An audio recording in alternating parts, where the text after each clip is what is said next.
Atos capítulo de número 20. Só quem encontrou, irmão, diga glória a Deus. Amém. Verso de número 7. Abaixa só mais um pouquinho esse fundo. Verso de número 7. Diz assim. Tá bom. No primeiro dia da semana, ajuntando-se os discípulos para partir o pão, Paulo, que havia de partir no dia seguinte, falava com eles e alargou a prática da palavra até a meia-noite. Havia muitas luzes no cenáculo onde estavam juntos, e um certo jovem por nome Eutico, assentado numa janela, caiu do terceiro andar, tomado de um sono profundo que lhe sobreveio durante o extenso discurso de Paulo, e foi levantado morto. Diga assim: foi levantado morto. Amém. Porém, Paulo, descendo, inclinando-se sobre ele e abraçando, disse: não vos perturbeis, porque a alma nele está. E você senta adorando o nome do Senhor.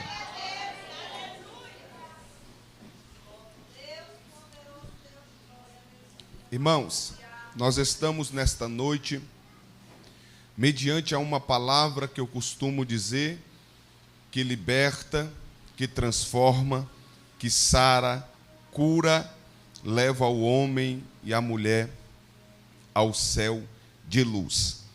E os versículos que nós lemos trata-se a saber acerca de Paulo, um dos maiores missionários que a Bíblia já narrou. Nós sabemos que Paulo, outrora, era alguém que perseguia a igreja, era alguém que afligia a igreja, era alguém que prendia e açoitava qualquer um que falasse no nome de Cristo. E no capítulo de número 9 de Atos, a gente vai ver Paulo exercendo esta função, quando de repente o Senhor marca um encontro com ele. A Bíblia diz que Paulo, ele cai ao chão e vê um grande resplendor de luz, mas também não vendo nada. Quando de repente uma voz exclama dizendo: Saulo, por que tu me persegues? Duro será recalcitrar contra os meus aguilhões. E a Bíblia diz que a partir desse encontro, Paulo, ele passa de perseguidor a perseguido, porque o Senhor vai levantar ele de uma forma poderosa e extraordinária. E a Bíblia Sagrada diz que ele se torna um dos grandes missionários na face da terra. Aonde Paulo estava, coisas extraordinárias aconteciam através do poder da palavra. E os versículos que nós lemos aqui, a Bíblia diz que Paulo, ele está em uma cidade por nome Troade, ele está instruindo o povo daquela cidade. E a Bíblia diz que já faz 7 dias que Paulo está em Troade. Agora é o primeiro dia da semana, era domingo, era o dia da despedida de Paulo. Os irmãos daquela cidade arrumaram um cenáculo. A Bíblia diz que é no terceiro andar. E a Bíblia Sagrada nos revela que aquele cenáculo estava cheio de pessoas para ouvir a poderosa palavra de Deus. Eles estavam ali porque eles entendiam que as palavras que eram liberadas pela boca de Paulo era palavra de vitória, era palavra de conquista, era ensinamentos, como ele mesmo disse: o que eu aprendi do Senhor, eu vos ensinei. Perceba que o cenáculo está lotado, quando de repente a Bíblia diz que um jovem por nome Eutico, ele assenta-se sobre a janela. O nome Eutico significa, Sebastião, afortunado. E só existe pelo menos 2 formas de uma pessoa ser afortunada. A primeira forma é se ela recebe uma herança. A segunda forma, ela tem que trabalhar duro para conquistar alguma coisa na sua vida. Eu não sei se Eutico recebeu uma grande herança ou se Eutico trabalhou pesado, porque o nome significa o que a pessoa era ou o que a pessoa se tornaria ceia na presença do Senhor. De fato, que naquele culto, irmão, Eutico escolheu a janela. E toda vez que eu vejo a palavra na Bíblia Sagrada, janela, eu identifico como lugar perigoso. Janela é um lugar perigoso. Me ajuda a pregar. Olha para alguém que está do teu lado, diga para ele: janela é um lugar perigoso.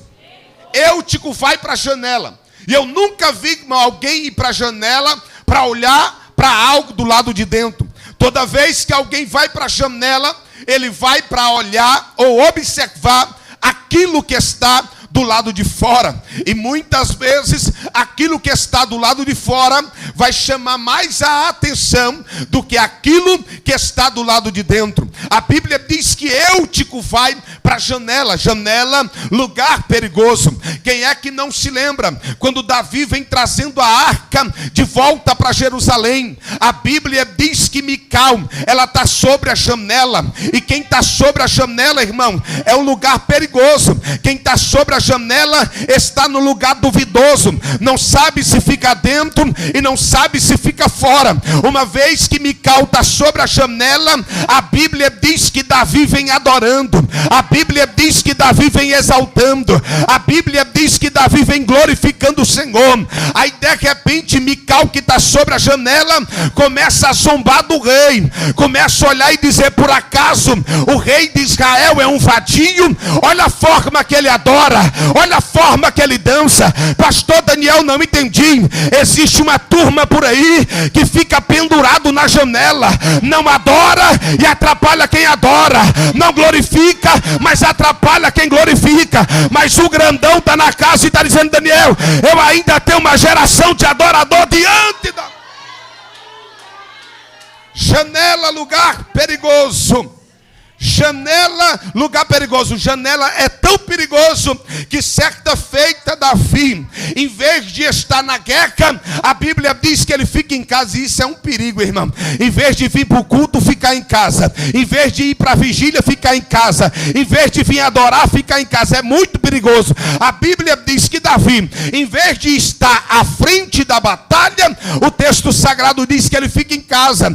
Aí quando ele fica em casa à vontade, ele começa a dar uma voltinha sobre o seu palácio. Aí Davi não tinha muito o que fazer. O que ele vai fazer? Foi para a janela. Aí quando Davi vai para a janela, ele observa uma mulher da varanda da sua janela. O texto diz que ela está tomando banho. Aí Davi, ele vai cometer o primeiro pecado, o pecado da cobiça. Quando ele vê aquela mulher, ele cobiça aquela mulher e manda chamar aquela mulher. Se já não bastasse deitar-se com ela, a Bíblia diz que Davi vai cometer um latrocínio. Ele matou para roubar. Olha só, irmão, a maldição que trouxe para a vida de Davi por causa da janela.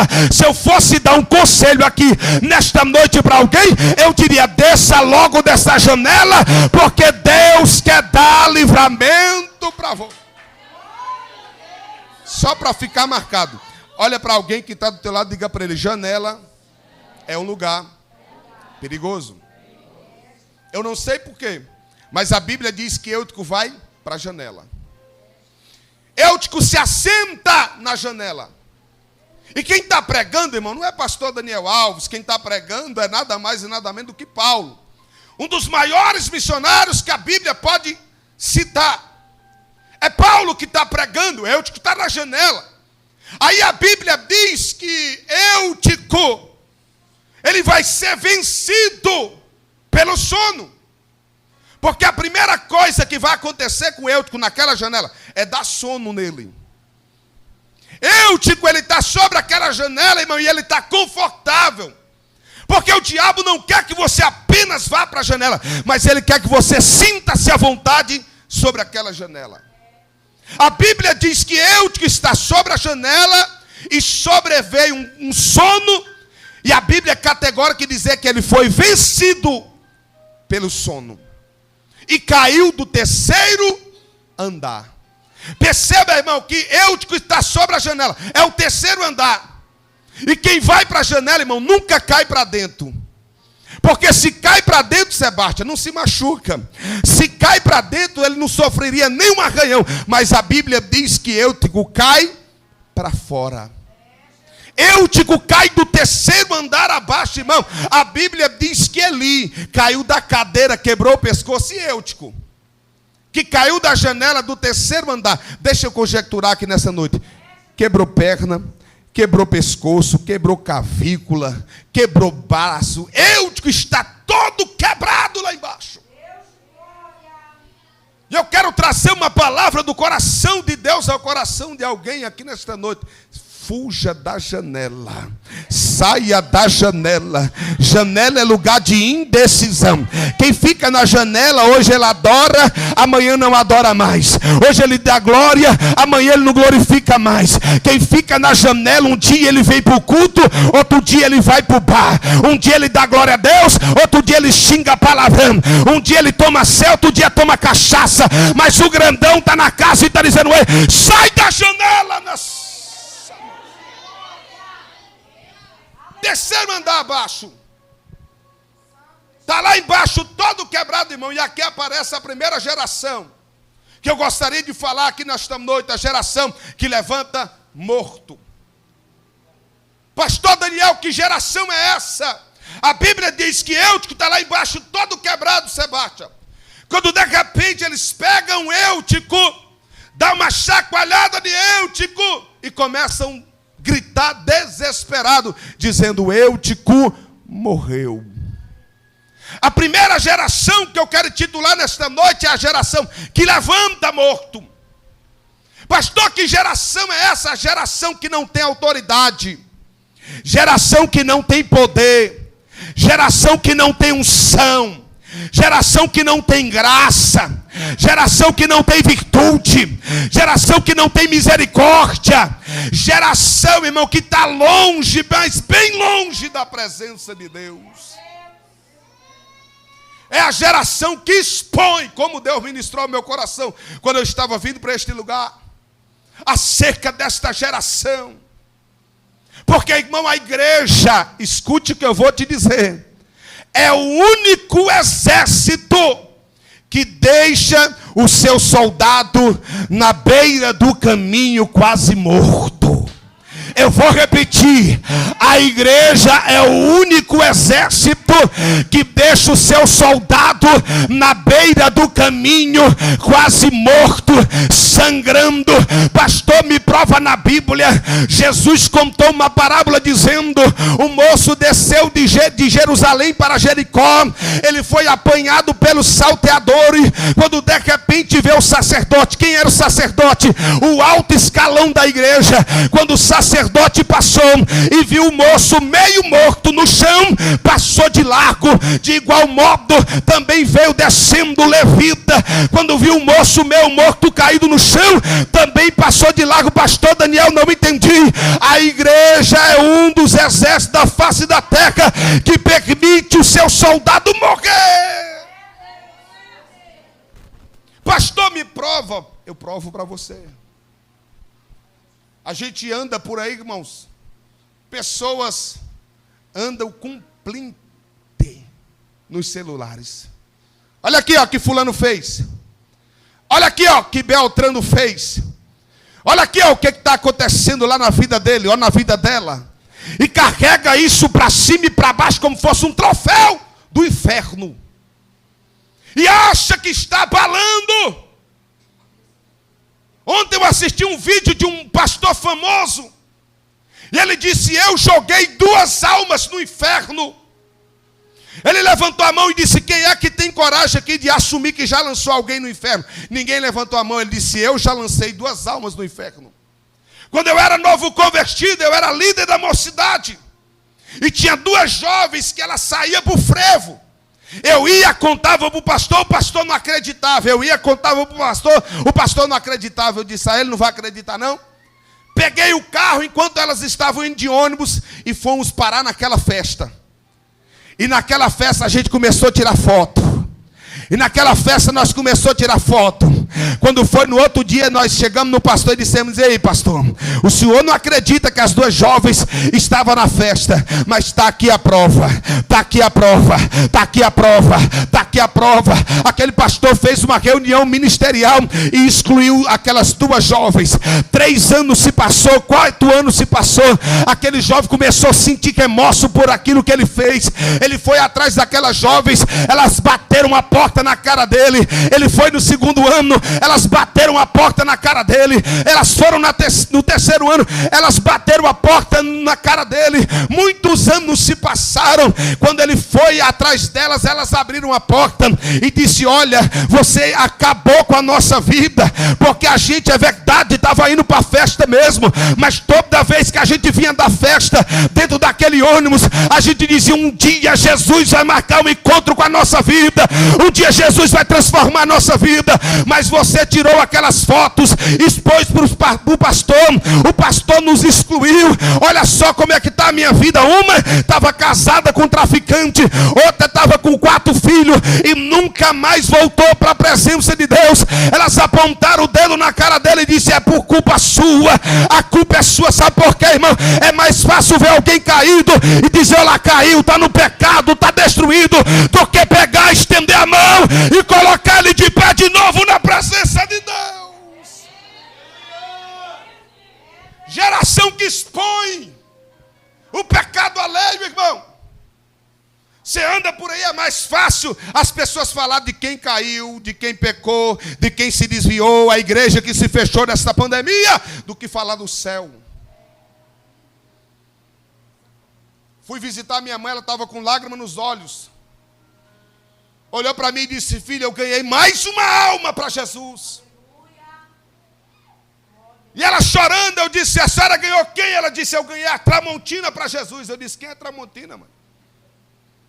É uma mulher aí que no mundão aprontou muito, cometeu alguns homicídios na faca, por isso que o apelido dela é esse. Eu ganhei ela para Jesus. Mas tem pessoas aí se gabando com o pecado dos outros, carregadores de defunto, carregadores de mortos, tão pior do que eles. Geração que levanta morto, uma geração que não tem poder. Eu vou dizer de novo, que não tem autoridade, irmão. Pastorei uma igreja, às vezes tem pessoa que vem me dar conselho: pastor, por que tu não age assim com fulano? Por que tu não age assim com Beltrano? Eu olhei para ele e disse: rapaz, o problema não está neles, o problema está em nós. Porque quando eu aceitei Jesus, Jesus me tirou do tráfico de droga, Jesus me tirou do assalto à mão armada.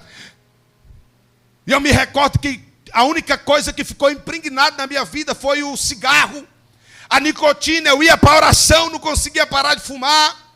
Eu ia para a consagração, não conseguia parar de fumar. Eu ia para os cultos tudo, eu lia a Bíblia, eu jejuava, eu ia para a vigília, eu ia para monte, mas não conseguia parar de fumar. Mas de repente entrou um camarada dentro da igreja, trouxe um sermão mais ou menos parecido como esse. Aleluia, um sermão duro.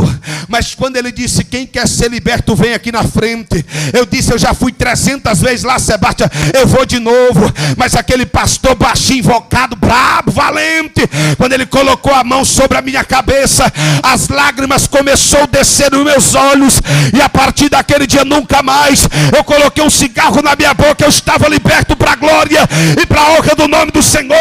Para quem estava me questionando isso, eu disse: está faltando algo de Deus em você, está faltando algo de Deus em você, porque se você tiver Deus, aonde você passar, pessoas serão libertas. Abacalamaia, céu é caminaia.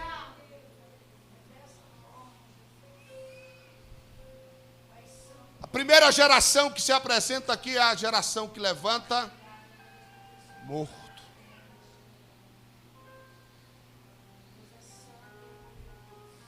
Eles estão gritando e dizendo: Eutico morreu. Eutico está morto. Paulo, irmão, está lá em cima pregando. Sabe o que eu aprendi, Sebastião? que a geração que levanta morto, elas estavam em 2 lugares nesse culto distinto. Primeiro, na janela. Segundo, do lado de fora. Porque no cenáculo, irmão, está tendo barulho de glória a Deus e de aleluia, porque Paulo ainda está pregando. Eutico está lá fora morto, mas no cenáculo Paulo está pregando a poderosa palavra do Senhor. Então pode botar na balança, irmão. Quem vive falando mal da vida alheia é igual a ele ou está pior. Eu vou repetir. Quem anda falando mal da vida alheia está igual a ele ou está bem pior. Então eles estavam na janela junto com Eutico, ou eles estavam do lado de fora, porque quem estava ligado na palavra não viu que ninguém caiu.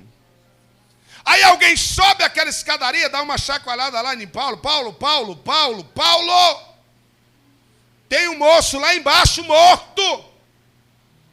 Ele morreu. Aí a primeira atitude, irmão, de quem ressuscita morto. Pastor, está onde? Na Bíblia. E Paulo desce. Pastor, tem alguém morto lá em casa. Está morto, é? Então desce na presença de Deus. Pastor, tem alguém morto na minha família. Está morto, é? Espiritualmente falando. Então desce na presença de Deus. Pastor, lá na igreja tem muita gente morta. Está morta, tá? Então começa a descer na presença do Senhor dos Exércitos. Eu nunca vi, irmão, alguém descer na presença de Deus e Deus não operar de forma poderosa e extraordinária. Ele olha para Jeremias e diz: desce até a casa do oleiro e lá ouvirás as minhas palavras. Peraí, pastor, quem é que estava falando com Jeremias? Deus. Só que Deus olha para Jeremias e diz: se você descer na casa do oleiro, eu aumento a intensidade da intimidade contigo. Pastor, não entendi. O grandão está na casa e está dizendo: se você quiser descer nesta noite, tem poder, tem presença, tem autoridade de Deus. Me ajuda a pregar. Olhe para alguém que está do teu lado e diga para ele: você quer ressuscitar quem morreu? Então desça na presença de Deus. Quem desce na presença de Deus, irmão? Quem é que se lembra de Davi? O texto sagrado diz que lá em cima tem um gigante. E o gigante está fazendo o quê? Afrontando. O que é que o gigante está fazendo? Perseguindo. O que é que o gigante está fazendo? Caluniando. Aí a Bíblia diz que Davi vira as costas e começa a descer, oh glória, começa a descer, aleluia, começa a descer, Sebastião, enquanto o gigante está lá em cima, Davi está descendo. Enquanto o gigante está caluniando, Davi está descendo. Enquanto o gigante está afrontando, Davi está descendo. Pastor, não entendi. O grandão está na casa e está dando a receita para alguém. Enquanto o gigante está de pé, tu desce. Enquanto o gigante calunia, tu desce. Enquanto o gigante te afronta, tu desce. Enquanto o gigante faz uma bagunça, tu vai descendo, irmão. A Bíblia diz que Davi desce. Quando Davi desce, ele não vai subir de mão vazia, porque eu nunca vi alguém descer na presença de Deus e subir do mesmo jeito. O grandão está na casa e está dizendo: ei, Daniel, é a noite que eu reservei para levantar alguém diante da minha. Deixa eu ver se alguém pega. Deixa eu ver se alguém pega. Me ajuda a pregar, irmão. Coloca a mão no ombro de alguém que está do teu lado para ele não dormir. Dá uma chacoalhada santa nele e diga: prepara, porque é a noite que Deus está colocando uma munição nas tuas mãos.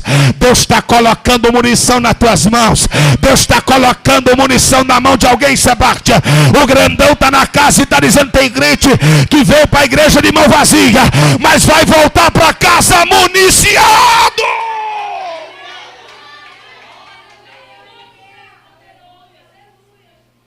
A Bíblia diz que Paulo desce. Segundo, Paulo se inclina. Oh glória. Quer ressuscitar quem morreu? Coloca o joelho no chão. Quer ressuscitar quem está morto? Coloca o joelho no chão. Diz a Bíblia Sagrada, oh glória, coloca a tua boca no pó. Talvez assim haja esperança. Sabe qual é o problema de muita gente? Desiste muito fácil. Hoje é o início da campanha. Tem gente que já vai desistir. Começou hoje. Qualquer coisa vai fazer ele parar. Uma dor no pé. Às vezes a dor é no pé do vizinho. Ô pastor, eu não fui porque o meu vizinho estava com uma dor no pé. É cada desculpa, irmão. Nem aguento mais ouvir as desculpas dos crentes. Tinha uma irmã que estava dizendo: estou doente, estou morrendo, estou enferma. Aí os membros disseram: está nada, pastor. Estava bandeirando ali para a política agorinha. Bate perna o dia todo, irmão. Mas na hora de ir para a igreja não dá, porque está sentindo uma dor de cabeça. Aí quer vitória, quer milagre, quer ver o filho bem na casa do Senhor, quer ver a filha bem no altar do Senhor, quer ver o marido uma bênção. Não vai ver, irmão, não tem jeito. Ele está na casa e está dizendo: coloca a boca no pó, coloca a boca no pó, coloca a boca no pó, coloca a boca no pó, coloca a boca no pó, coloca a boca no pó. Paulo desce, Paulo se inclina. O poder da oração, irmão. Todo avivamento ele é feito através da palavra. Não existe avivamento que não seja pelo poder da palavra do Senhor. Paulo ele se inclina e começa a orar por aquele menino. E eu quero dar essa receita, ou deixar essa receita para a vida de alguém aqui nessa noite. Pastor, mas eu já orei muito, ore um pouco mais, viu? Ah, pastor, já jejuei demais. Jejue um pouco mais. Jejue um pouco mais. Ore um pouco mais. Que vai vir resposta. Eu fiz um propósito de 21 dias de Daniel. Perdi 10 quilos, Sebastião. 10 quilos em 21 dias. No 12º dia, ou 14º dia, minha filha chamou eu e minha esposa e começou a desabafar. Porque ela tinha uma revolta no coração dela por eu ser pastor de igreja. E por mudar de cidade. Quando eu pastorei 4 anos aqui no Santo Antônio. Quando a gente mudou para cá, ela odiou vir para cá. Quando eu mudei para outra cidade, ela odiou ir para outra cidade. Quando eu retornei, ela imaginou: vou voltar para Águas Claras de novo. E a gente foi para Ceilândia. Ela permaneceu odiando. E nisso ela parou de frequentar a igreja, parou de tocar bateria. E algumas vezes só queria ir para os cultos quando era uma agenda minha que ela me acompanhava. E raras vezes, mas na nossa igreja ela fechou o coração e não queria ir mais. E no meio desse propósito, ela nos chamou, colocou a gente para sentar sobre a mesa e começou a falar todas essas coisas. E naquele momento Deus ministrou meu coração dizendo: está vendo como vale pagar o preço? Está vendo como vale pagar o preço? Aleluia, porque você vai pagando o preço aqui, Deus vai quebrando cadeias lá. Tu vai pagando o preço aqui, Deus vai quebrando correntes lá. Irmão, em vez de você falar de A caiu, B caiu, fulano desviou, tu vai começar a pagar o preço. Porque eu nunca vi Jesus chamar alguém para matar outro alguém. Eu nunca vi Jesus dizendo: olha, quando alguém cair, vocês pisam o pé no pescoço e acaba de matar. Não, eu vi Jesus mandando os discípulos ir de 2 em 2, de 2 em 2, de 2 em 2. Aí parece que eu vejo alguém perguntando e dizendo: Senhor, para que ir de 2 em 2? Ele disse: porque quando um cair, o outro levanta, o outro levanta, o outro levanta. A igreja do Senhor não é a igreja que levanta morto, mas é a igreja que ressuscita morto. Me ajuda a pregar. Para os irmãos não ficar só com raiva de mim, né? Vai ficar com raiva de tu também. Olha para ele, diga para ele: que igreja é você? A que levanta morto ou a que ressuscita quem morreu? Então Paulo desce, Paulo se inclina, Sebastião. Terceiro, está faltando, viu, irmão, isso na igreja. Está na Bíblia, depois você acompanha lá. Paulo desce, Paulo ora e Paulo abraça. Tem gente que adentra uma igreja como essa. Não está precisando de um louvor com excelência como essa jovem louvor. Não está precisando de um sermão como esse que está sendo ministrado agora. Mas a única coisa que ela precisa é de um abraço. Só um abraço. Só um abraço. Só um abraço. De um pastor, presidente. Tinha uma fama de ser durão. Uma fama de ser carrasco. E um dia um dos seus obreiros caiu, cometeu um pecado, e aquele obreiro decidiu ir até ele e expor todo o seu pecado, a sua vergonha. E aquele pastor que tinha fama de durão, e aquele obreiro já crendo naquilo que iria ouvir do seu pastor, presidente, o pastor apenas se levantou e foi até ele e deu um abraço. Aquele obreiro saiu daquele lugar sem entender nada. Mas a partir daquele abraço, a sua história foi mudada. O grandão está na casa e está falando ao coração de alguém aqui. Aponte menos e abrace mais. Critique menos e abrace mais. Fale menos e abrace mais. Aleluia. Quem é que não se lembra? O moço está morto. Elias é convocado para orar pelo menino. Quando de repente Sebastião, Geazi, e Geazi faz parte da geração que levanta morto. Uma geração que não tem sabedoria, irmão, porque quem não tem sabedoria, a Bíblia diz que a letra mata. Tem gente que quer pegar essa Bíblia aqui, ó, e dar só de biblada na cabeça da pessoa que errou, que pecou, e mete a Bíblia, e Jesus está dizendo, dá só um abraço. Um abraço carregado do Espírito Santo. Aí Geazi fala, não me dá um bordão aqui que eu vou mostrar como é que ressuscita morto. Ou que levanta morto. Ele pega o bordão, Sebastião, e vai na frente. Porque essa geração que levanta morto é uma geração aparecida, irmão. Gosta de se aparecer. Se acha a última Coca-Cola do deserto. Aí pega o bordão, corre na frente e tome-lhe bordoada no morto. Pá! Pá! Pá! O que acontece? O menino não ressuscita. Aí ele volta, devolve o bordão para Elias e diz, não, o menino não ressuscitou. O menino está lá mortinho da Silva. E a primeira coisa, irmão, que acontece no corpo do ser humano, quando ela morre, ela fica gelada como um picolé. Ele volta e diz, Elias, não funcionou, o menino está morto. Mas Elias vem chegando, sabe por quê? Porque Elias faz parte da geração que ressuscita quem morreu.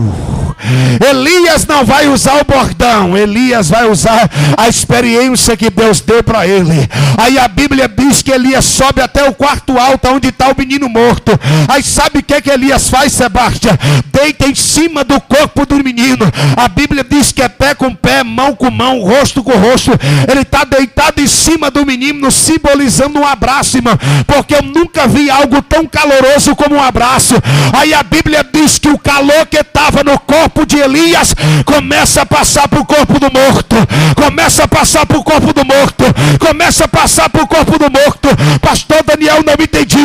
O grandão está na casa e está dizendo, eu estou levantando uma geração aqui nesta noite que vai abraçar quem morreu. Que vai abraçar.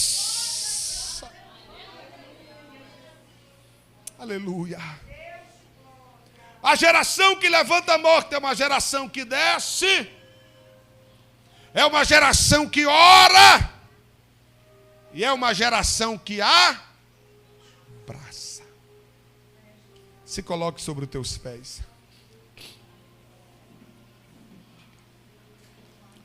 Olhe para alguém que está do teu lado, me ajuda a pregar. Diga para ele: você não foi chamado para levantar quem morreu. Você foi chamado para ressuscitar quem morreu. Diga: a partir de hoje, você vai descer, você vai orar, você vai abraçar, e você vai ver quantas pessoas Deus vai levantar nessa terra.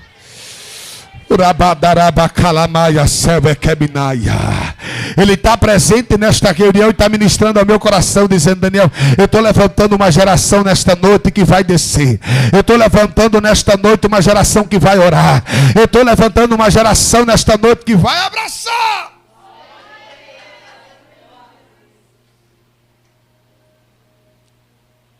Ele está te convocando aqui nessa noite, irmão, a viver um evangelho genuíno. Um evangelho que vai pagar o preço por quem está morto. Você não vai fazer parte desse exército que deixa o camarada meu morto na beira do caminho sangrando. Não, não, não, não. Deus está colocando sobre você nesta noite azeite e vinho. A Bíblia diz que o bom samaritano vem passando. Enquanto o sacerdote, o levita, passou de largo, quem vem passando? O bom samaritano. O interessante é que o sacerdote descia, o levita descia, o bom samaritano subia. Aleluia, porque a geração, irmão, que levanta morto é uma geração que está subindo para o céu na presença de Deus. A geração que ressuscita morto é uma geração que está subindo para se encontrar com Deus. Quando Paulo abraça o menino Sebastião, ele libera uma palavra para aquela geração que levanta morto, dizendo assim: ei, não vos perturbeis. Irmão, a geração que levanta morto é uma geração perturbada. Ela não sabe como agir, ela não sabe como fazer, ela não sabe como operar. Geração perturbada. Aí a Bíblia diz que Paulo olha e diz: não vos perturbeis. Por quê? Porque a alma está nele. Sebastião, sabe o que Deus está dizendo? Caiu, mas tem alma. Pecou, mas tem alma. Está preso nas drogas, mas ainda tem uma alma dentro dele. E o que a Bíblia diz? Mais vale uma alma salva do que o mundo inteiro indo para o inferno. Aí Paulo pega na mão do menino e leva ele para o cenáculo outra vez. Olha o que Deus está falando ao coração de alguém aqui nesta noite. Para subir, Sebastião, não foi fácil. Ele estava no terceiro andar, estava em evidência. Quando ele caiu, uma geração, uma meia dúzia, de levantadores de mortos, de carregadores de defunto, olha para Eutico e diz: Eutico caiu, nunca mais se levanta, nunca mais se coloca de pé, nunca mais vai ser pregador, nunca mais vai ser levita, nunca mais vai ser pastor, nunca mais vai ser obreiro, nunca mais vai ser missionária, porque é isso que eles fazem. Mas aí a Bíblia diz que Paulo desce, Paulo ora, Paulo abraça, pega na mão do menino, e é aquele que estava caído começa a subir a escadaria do cenáculo outra vez, começa a subir a escadaria do cenáculo outra vez, começa a subir a escadaria do cenáculo outra vez. Pastor, não entendi. O grandão está na casa e está dizendo: ei, eu estou pegando alguém que estava caído e estou colocando de pé de novo, de pé de novo, de pé de novo, de pé de novo.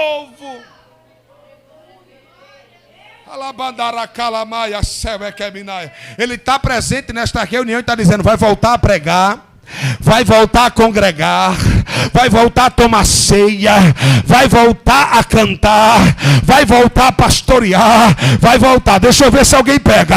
Ele está presente na reunião e está dizendo: vai voltar. Irmão, se um milagre como esse acontece numa igreja como essa, acabou o culto, irmão. Porque, irmão, ver um morto ressuscitar, alguns iam sair correndo, outros iam ficar rodando, ia ser uma glória de Deus. Mas a Bíblia Sagrada diz, Sebastião, que quando Paulo leva Eutico lá para cima de novo, Paulo diz mais ou menos assim: ei, Eutico, agora tu não vai sentar mais na janela não, senta aqui na frente. Senta aí na frente. Aí a Bíblia diz que Paulo pregou a palavra até amanhecer o dia.